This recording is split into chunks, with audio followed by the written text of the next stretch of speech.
Boker Tov, good morning, everyone. Thank you so much for joining us this morning for this special edition of Kabbalah Café, Erev Shabbat Kodesh, Parashat Shemot. We're starting tomorrow. We started at the beginning of the week, learning the Chumash, the new Chumash, the first parsha of Shemot. And tomorrow in Shul, we'll be reading this parsha in the Torah. Today's Kabbalah Café is being dedicated in honor of Raya and Mordechai Meltz. Welcome back to Eretz Yisrael, and thank you so much for everything. Welcome back to Eretz Yisrael, and thank you very much for everything that you do as far as our shiurim and broadcasting and the uploading to YouTube and beyond. Toda rabah. We're going to learn today about a woman who changed the fate of Am Yisrael. Now, you're probably thinking about Shifra and Pua. You're going to be surprised at who we're going to be talking about. So first of all, I want to mention something interesting, that there's a concept of Daf Hayomi, reading one page of Talmud every day. Every 7.5 years, we finish the entire Talmud. About 9.5 years ago, there was a big Siyam Shas. They finished the entire Shas, the entire Talmud. And there were tens of thousands of people there in New York, and the police secured the area. And one person noticed that one of the police officers seemed Jewish. So he asked him if he's Jewish. He said yes. And so sincerely, he asked the officer if he learned the Talmud. He says, "No, I'm a simple guy. I'm not into learning Talmud." So the person told him, "You think you're a simple person, but if you want to become a big person, it's not like if you're a big person, then you learn the Talmud. Learning the Talmud makes you into a great person." And so it really touched this person's heart, and he started to learn the Talmud. And 2 years ago, when they had the massive Siyam Shas in a big stadium in New York, or I think maybe it was New Jersey, with over 100,000 people, this person had finished the entire Talmud, the entire Shas. Very often, we underestimate the abilities that we have. But when we try hard to tap into them and to develop them, then we realize that we really have great potential. The Medrash tells us in this week's Parsha about the stargazers of Paro. Paro once asked them, "What do you see?" And they said, "We see a Jewish boy that's going to be born soon, and he is eventually going to unseat you of being the king. He's going to bring about the salvation for the Jewish nation." And so he right away decreed that every male should be, he told the Jewish midwives, Shifra and Pua, Yocheved and Miriam, to throw all of the Jewish males into the Nile. And then later on, he made a decree for every Egyptian, if you see a Jewish boy, you throw them into the Nile. That was Paro's plan, sort of to outsmart Hashem. But at the end of the day, not only did Paro's plan was not materialized, but moreover, Moshe ended up growing up. He ended up being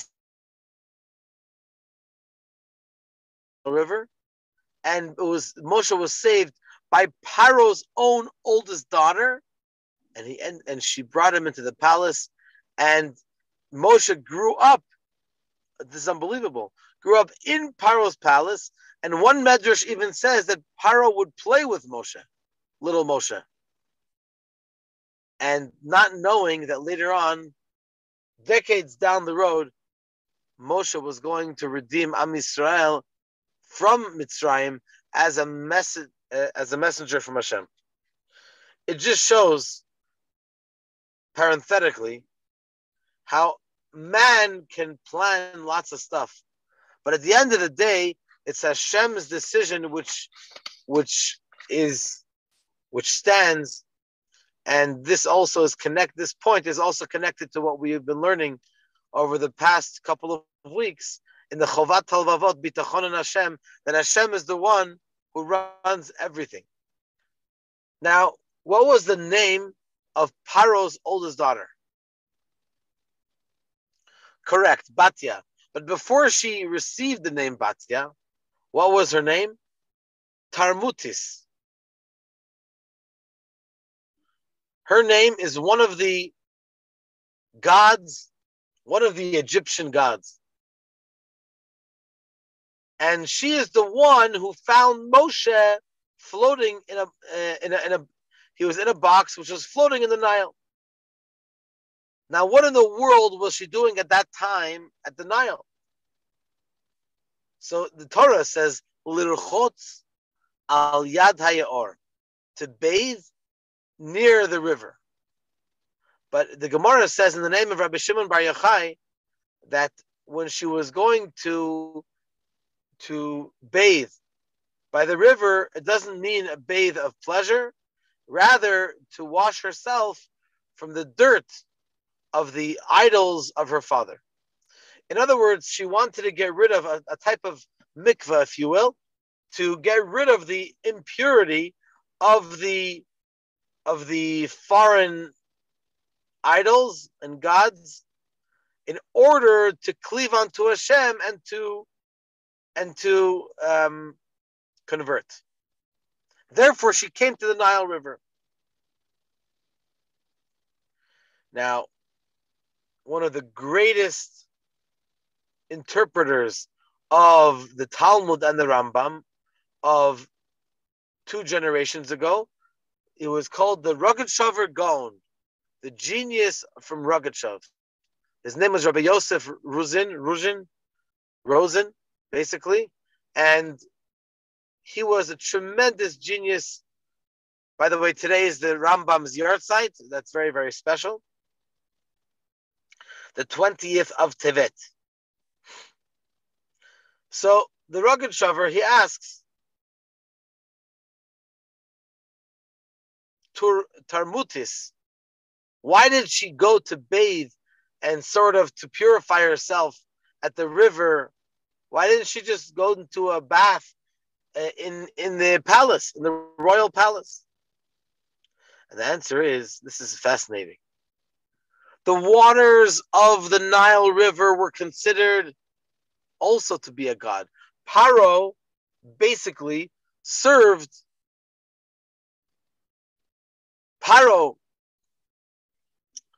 the Nile. This is considered a god. The Nile brought sustenance and blessing to all of Egypt. And so he said, this is the God. As it says in the Haftorah, Li ori vani asisini. The river is mine and I made it. He claimed to be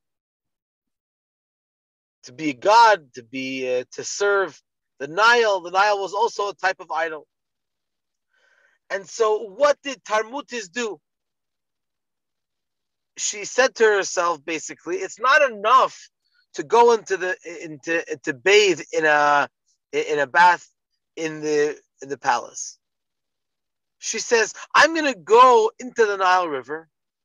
In other words, I'm going to take the very idol that my father created, in other words, created as the image of an idol, and I'm going to wipe off all of the impurity, the spiritual impurity, which is on me, and it's going to go right into the Nile. In other words, she's taking the Nile and turning it upside down. She is embarrassing the Nile. She is not. She's not. She's not treating it with respect. Rather, the opposite. She's using it as an opportunity to get rid of the impurity. This was her way of conversion. This was her way of elevating herself and purifying herself. In Belgium, there's a Jewish school, a very large school called Yavne. Before that, this school was a Christian school. That one of the big halls was used as a church. So when the Jewish community purchased this building, they had to get rid of the idols and the images that were there, that were carved out or whatever, that were there in the room. So they looked for someone to get rid of it. It seemed like an almost impossible mission, but it turns out that they got one of the priests. They paid him 5,000 Belgian francs, and with his whole garb, he took an axe, I guess, and he chopped away and broke all of the idols there. So it turns out that this is they have such a fake religion, and he was willing for a little bit of money to break everything that he bowed down himself to. And so in Tarmutis's mind, this was her way of purifying and elevating herself. As a result of her saving Moshe, when she purified herself and she saw Moshe, she stretched out her hand, and Hashem made it longer, and she was able to reach out and bring Moshe home. Now, what was she thinking? Why would she even stretch out her hand? What's the point of stretching out a hand if you know that you can't reach it? Look how far it is. It could be a mile away. What's the point of her stretching out her hand? Because once again, she teaches us the message. Batya, her name became Batya, the daughter of God. And Batya's mission was to make an effort. She knew that she wanted to save Moshe. She also knew that if she just starts, Hashem will continue. Hashem will finish the job. It's our job, it's our mission to do whatever we can. Do you think we have to change the world? Ultimately, yes. But it starts at home. It starts in our own personal lives. Almost in a stupid way, she stretches out her arm as if she's going to fetch the little box, the little carton. But Hashem noticed her effort, and Hashem made her extended her arm so that she should be able to bring Moshe back to shore. And this is a very powerful message of that the Batya teaches us. As a continuation to this, that Batya dipped in the mikvah, so to speak, in the Nile, and she did her part in breaking the idol of Mitzrayim. Hashem also continued and did the 10 makot, the 10 plagues, which began with the plague of blood, which we'll read in next week's parsha, Be'ezrat Hashem. And through this, Hashem showed that the quote-unquote strength of Mitzrayim is really nothing. It's really zero. It's only a vessel through which someone created it. But the moment that we reveal that it's all negative, then we can get rid of the impurity of Mitzrayim. This is actually an interesting point when it says, we'll learn next week's parsha, V'yad'u Mitzrayim ki ani Hashem. Mitzrayim will know, they knew, that I am Hashem. That's what Hashem says in the Torah. So the Gemara says in Sota that V'yad'u brings a proof that Yadu is from the word of Shvira, of breaking. And also in Chassidut, in Torah Or, the Alter Rebbe is going to speak about next week, in next week's parsha, the Alter Rebbe discusses the subject of the Yadu Mitzrayim, which means to break the klipa, the impure powers of Mitzrayim. That was the point of the plagues. It was not only to create havoc in Mitzrayim or punishment. There was a specific intention, and the intention was in order to break the spiritual impurity of Mitzrayim. This began with none other than Batya. Batya herself, she showed a living example of what it means to do her part. She said, I'm going to break a whole Mitzrayim? Yes, it starts at home. She started by herself, and then Hashem continued, of course. There's an amazing story. There's an amazing story which brings out this point very well. There's a woman by the name of Michal Prince, and she wrote a book. And this was, when she wrote this book, she was interviewed, and there was lots of publicity about her and her book. She tells over the story that after the articles came out about her book, and they were about to go for a vacation for 3 days, it sounds like it was a vacation that was much needed. She received a message from a person that she did not know, and he asked her if she is the one that's in the picture. She didn't really understand the question, so she said, the one who took the picture, his name is Jonathan Bloom, and he has the copyrights. So if you want a picture, you need to ask him. But he responded, he said, it doesn't make a difference to me who took the picture. I just want to know if you are the one in the picture. So for a moment, she thought that this was asking a weird question, but something in her subconscious said, maybe this guy is a real guy. So she said, yes, I am the one in the picture. The next message came from this unknown gentleman. He says, listen, it's not comfortable for me to share with you, but did you realize that you have a puffiness in your neck? I would suggest that you go have it checked.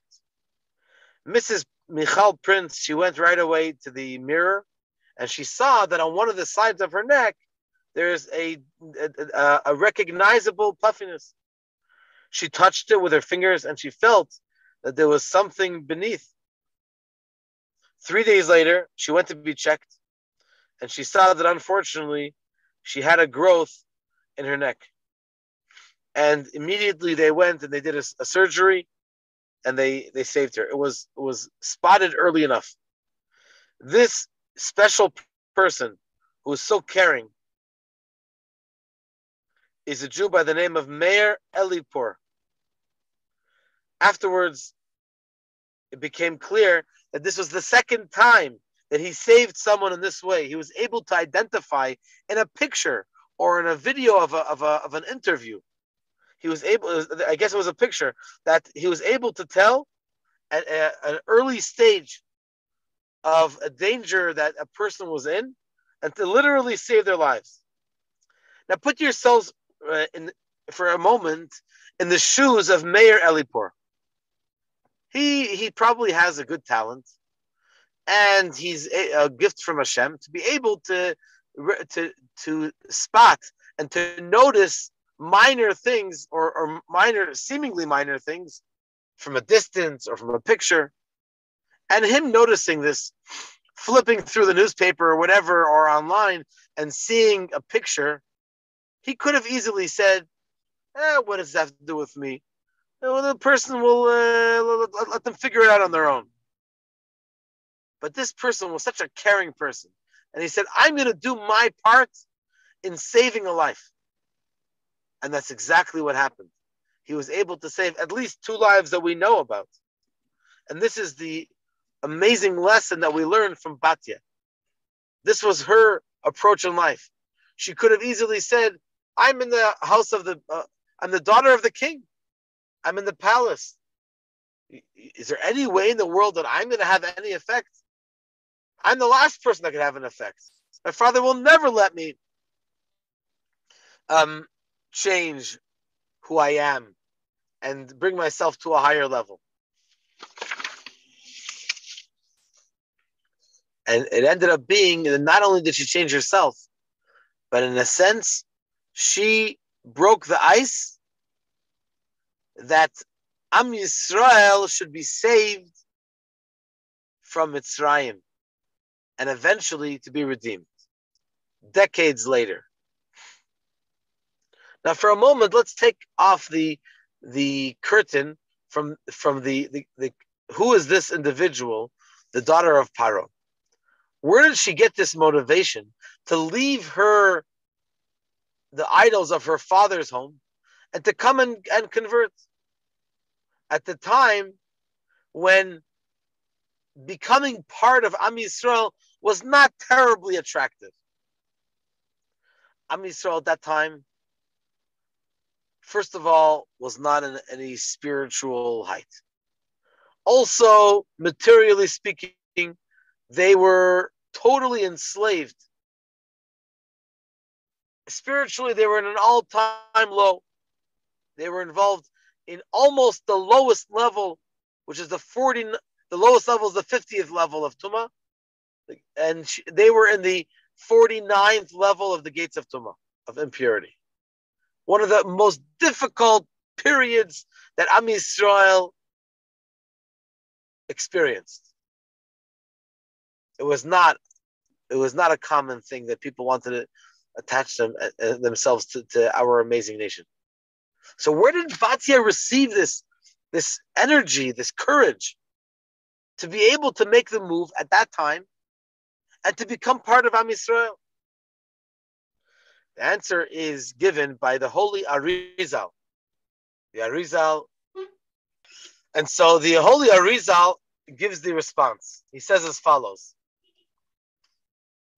Batya was a Gilgul, a reincarnation of the neshama of Chava. Eve, the first woman in the world. Therefore, she was called Batya, the daughter of Hashem. HaKadosh Baruch Hu created her himself. So it's not a wonder, where did she receive this strong desire, this strong will to be purified from the idols? And where did she get this courage to endanger herself and to save Moshe, which is a Jewish baby? The exact opposite of what her father had decreed. And to go ahead and to save a Jewish child. She was the neshama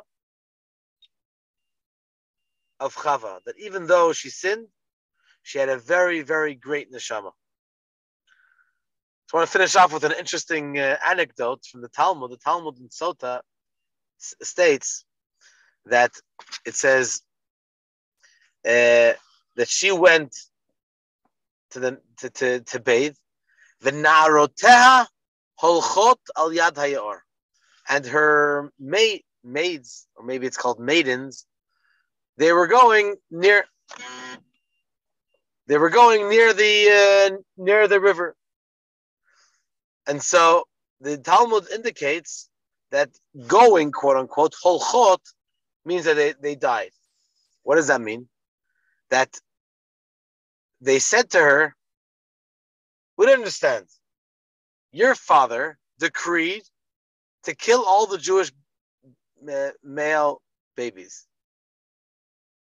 Now, who is the first one who is meant to be respecting the king's request? Is it not the king's family, the king's daughter herself? And here, what do we have?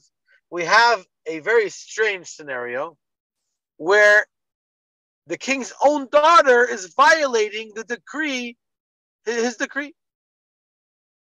And so the answer is that Hashem made that they should die because we were afraid that they would go and tell Paro, they would tell her father against her. That's why Hashem made that they should die. But from here we learn something very positive. We learn from here that if HaKadosh Baruch Hu tells us that we should do the mitzvahs, so who should be the one doing the mitzvahs? We are Hashem's children. We are the chosen nation. Am HaNivchar, the chosen nation. It should be out of the question for a person not to do a mitzvah. Just think about this point. The king does a decree and we do not follow the decree. That's a terrible thing. Obviously, in the case of Batya, she had a legitimate excuse. But the statement, the wonder, the pele, is a statement of itself.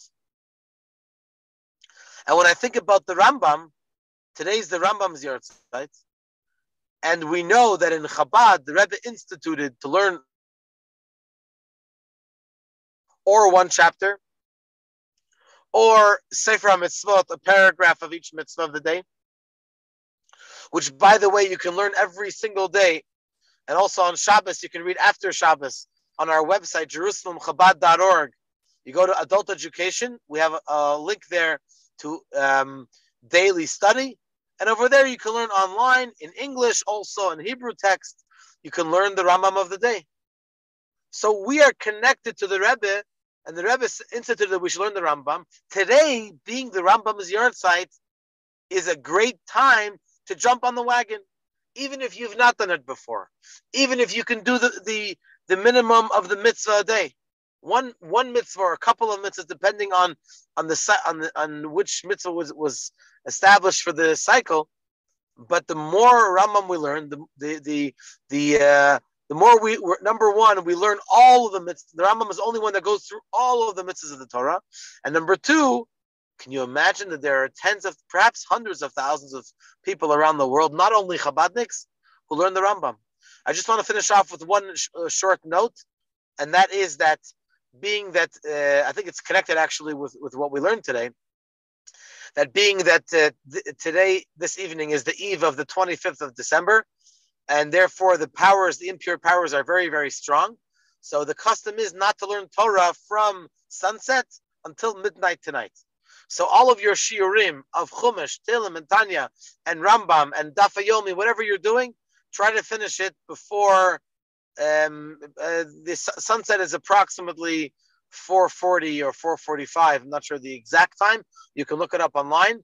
In any case, we look forward to seeing everybody this evening for Mincha at 4:05. And tomorrow morning for Chassidut at 9 o'clock. Davening is 9:30. And we look forward to seeing everyone. Have a Shabbat Shalom. Toda Rabba. Thank you so much for being part of this year. And you're welcome to join all of our shiurim.